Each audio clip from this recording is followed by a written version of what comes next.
Hey everybody, this is Sarah with Soap Making with Natural Ingredients Forum, and today we're going to be doing some heat infusions on top of the stove. I know there's another video in our YouTube files that shows you how to do it with a steam bath, but today I'm just going to show you how I do it on top of the stove.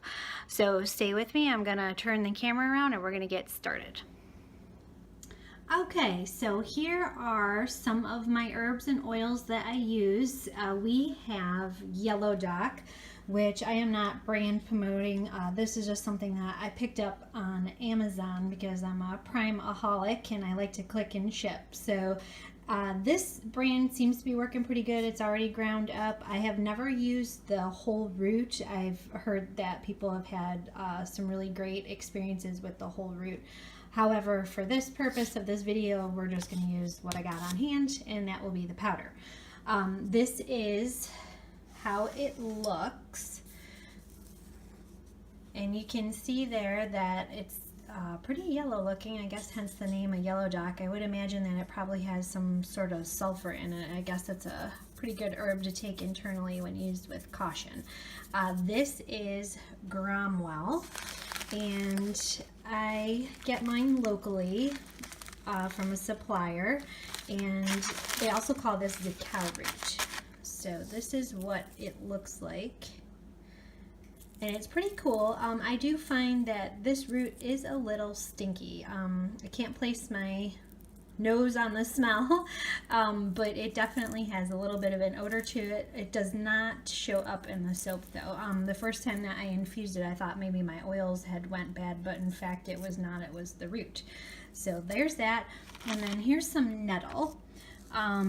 This is what it looks like. Nice green color, super pretty. Green is something that I'm trying to conquer. Seems to fade out a little bit on me. I like to anchor my greens with a little bit of French green clay. It seems to hold on a little bit better. And in shipping, my bag exploded, so I had to transfer it to a little zip baggie. So anyways, there are those herbs. And what we're going to do here is I want to show you what already infused oils look like. This is the Yellow Dock, and it has all settled to the bottom. So it's a little bit sticky in there. So it's pretty yellowish looking. As soon as it hits the soap base, it turns this beautiful red color. I may put this one back on the burner and let it infuse just a little bit more. Trying to get that little glob off of there. There we go. Put some of this on the white paper so you can see what that looks like. There we go. Yep, so it's definitely yellow in this form, but it does its magic when in the soap base and turns to this beautiful red color. I've gotten some really nice salmon color pinks from it, tangerine colors when I've mixed it with a little bit of clays and stuff, so it's definitely something you want to play around with. It's pretty beautiful in soap. Okay, moving on to the Gromwell or the cow root. Now, I've seen some infusions in our group that didn't quite look as strong as this. I'm in love. I have had a hard time with Elconet, so I've kind of switched over to the Gromwell. So as you can see, it's this beautiful cherry red color in there, and after I heat infuse, I go ahead and I leave my herbs in there just to get every last little delectable bit out of it that I can. Let me move this out of the way. So we're going to take a look at this and see what it looks like on the paper on white. And you can see how gorgeous that is. It's just beautiful. And that, of course, is red. But once it hits the soap, it turns a lovely purple. I have gotten some really deep purples out of this. And of course you can mix it with a little bit of the yellow dock to come up with a violet. That's something you're going to have to play around with, because the colors of the oils in your soap base will definitely affect the outcome of your overall colorant. So I also infuse in sunflower oil, which is kind of clear. You can do grapeseed or any clear lightweight oil to infuse your herbs in. I feel like that does not mess with the base color. However, virgin olive oil, we'll get to that, the extra virgin. I just happen to have this on the countertop because that's what I use to cook with. That has a really nice green base, so you would want to mix it with your green herbs that you are infusing to enhance that color. So this is the nettle, and this little guy is definitely going back on the stove. I feel like I want to heat infuse that some more. I don't think I did it long enough. Always kind of in a rush here, and I burn through my colorants pretty fast because I'm one of those that likes to do the fancy swirls and such. So let me show you how a little bit of that infused oil looks. And I also found that it looks a little grainy if you don't strain it well. So there's that. You can see them little grains in there, but already the oil's picking up that nice green tone. And like I said, you can use raw avocado, which in unfiltered avocado, I should say, raw unfiltered oil. The raw avocado oil leaves this beautiful green in soap, and it doesn't seem to fade out. It's a little expensive, but it's worth the investment. My favorite thing to do with raw avocado oil is to do a swirl, an oil swirl with it, which we will tackle on our next video. All right, now I'm gonna set the camera up and we're gonna continue with the other part of this video at a different angle, because I have some things that I want to show you, some different tools that I use to help me with my infusions. So stay tuned. Okay, everybody, hopefully we've got a good view here. This whole video yourself thing is kind of difficult, so bear with me. Okay, so we covered the different types of herbs that we're going to be using today to infuse. There's a huge variety. Just go ahead and experiment and see what you can come up with. You might discover something new, you just never know.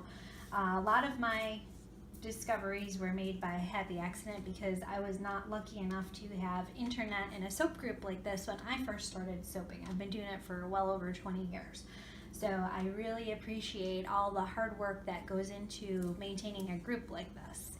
So that said, with our oil infusions, I did show you the nettle, and I told you I felt like it wasn't quite green enough. So what I'm going to do is take that and dump it right back into the little bowl that I have. It's a metal bowl and it's lined. I really like using these for the infusions. They're an easy cleanup and they're pretty tough. They can take a beating. I've been using them for probably about 12 years now. So I recommend investing in like a stainless steel bowl of some sort that you can put on the stove top. Now the key is to heat infusing is that you do not want to crank your heat up on high. You don't want to cook your oil or your herb. If it's smoking, it's way too hot. So I generally put this on the warming center on my stove top, but for today's purposes, I'm gonna put it on the melt. The right one here and turn it on low, and I'm gonna let this sit.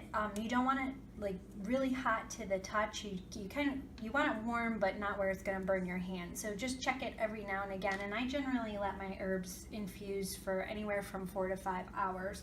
So I'll put those on the stove and then just kind of monkey around and do whatever I got to do in the house, in the kitchen, usually on my day off. Make a batch of soap. It's a good time to keep a sharp eye on stuff, and it's also a good time to test and see how your colorants are working out. So that said, with these oils, I generally start with, I should say, about a cup of sunflower oil, and then I add my plant material, which is usually around a tablespoon. Maybe a little bit less. I'm a dump and pour, so I don't ever really do a strict measurement or a weight. I know that's probably a bad habit or whatnot, but I know some people are pretty precise, but I'm a dumper and a pourer. So bad habit. I learned it from my mother in the kitchen. So anyways, with that, what you want to do is get your oil, kind of guesstimate, you know, about a cup or so. And of course this changes with your plant material as well, which is a good time to point out. The cacao root is fairly strong. You don't want to be skimpy with it. I know that it's expensive, but it's better to just go ahead and use what you think you're going to need instead of being too skimpy. Otherwise your colorant is going to turn out, and then you get all that disappointment and waste and stuff like that. So I'm going to use about, oh, got a little present in my bag. I don't know what that is, but it's plastic. So anyways, I'm going to use about that much, and hopefully you'll be able to see good on the camera, which is about a handful, a palmful of the plant material.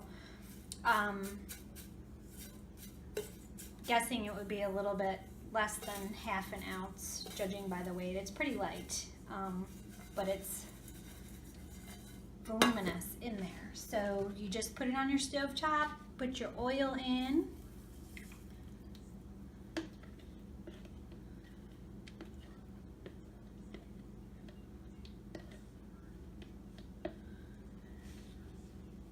and give it a little stir.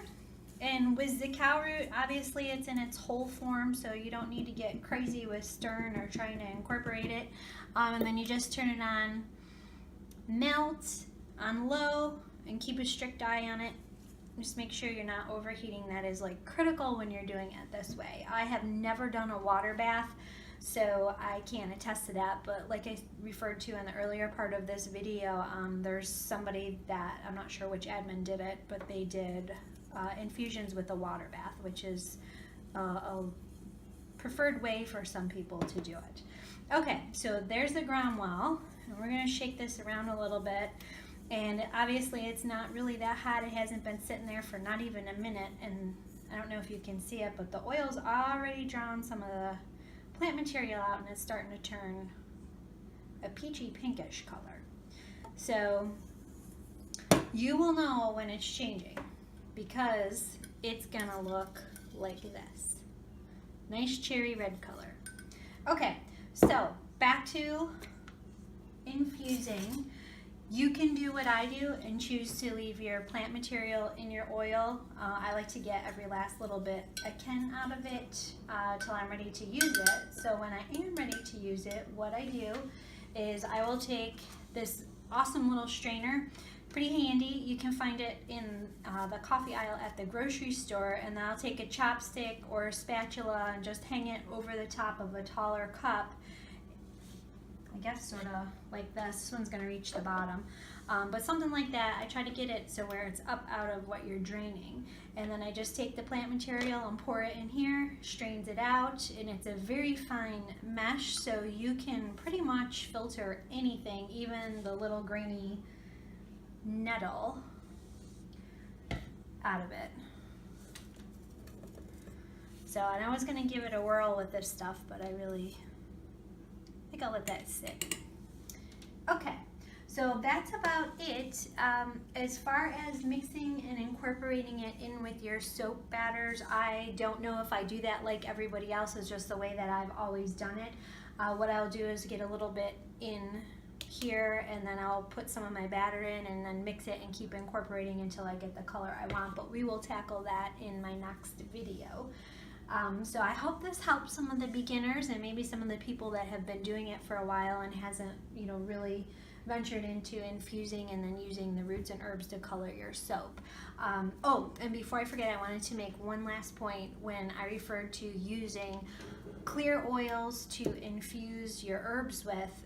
Like I said in the earlier part of this video, your base color of your oils will definitely affect the outcome of your color. If you think about the color wheel and your primary colors and your secondary colors and your tertiary colors, when you take those oils, say red cancels out green in equal parts, they create a neutral. That can happen in soap as well. So you kind of have to account for your infusing oil color and the base colors of your soap to get your outcome that you're looking for. And it's kind of a lot of work, but through trial and error you will get the hang of it. And it's also nice too is if you can go online and print out a color wheel, and some of them can get pretty detailed. I wouldn't worry about the ones with all the different things. I would just make sure they have your primary and secondary colors on there, and then start with that and go from there. But just remember, colors that are opposite of each other on the color wheel will cancel each other out. The ones that are next to each other will complement each other nicely. So there's a whole rainbow of stuff that you can create. So don't be scared, give it a try. You know, it's nothing's ever really a failure. It can be saved. It can, you know, even if you may have to throw it out, it's always a learning process, so it's not a total loss. So, all right, thanks for watching, and I will see you on my next video.